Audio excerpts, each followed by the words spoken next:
subvariante de omicron está a causa de la mayoría de infección de Covid-19 en América. Y mientras la mayoría de casos de omicron está extendida super ligera, CDC está mostrando algún dato que el subvariante aquí te causa, comparado con la variante anterior. I hope it continues in that direction, but there's no guarantee.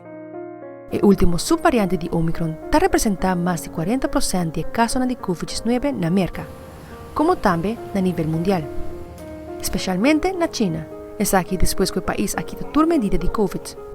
El aumento de casos en China está poniendo que el mercado lo exige un test negativo para todo viajero procedente de China. The Chinese government is not sharing the genetic information about these viruses with the rest of the world. Experto en salud ha comentado que el requisito de viaje es algo importante. Perhaps, worst case scenario, a variant that could evade the protection of our current vaccines and therapeutics. Otro nota quiere que el requisito en el mercado a imponer no la evita para caso nuevo de COVID-19 llegue a mercado.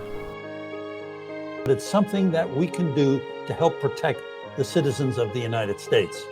Mita Fabiola Angela Hernandez, Patria Noticia.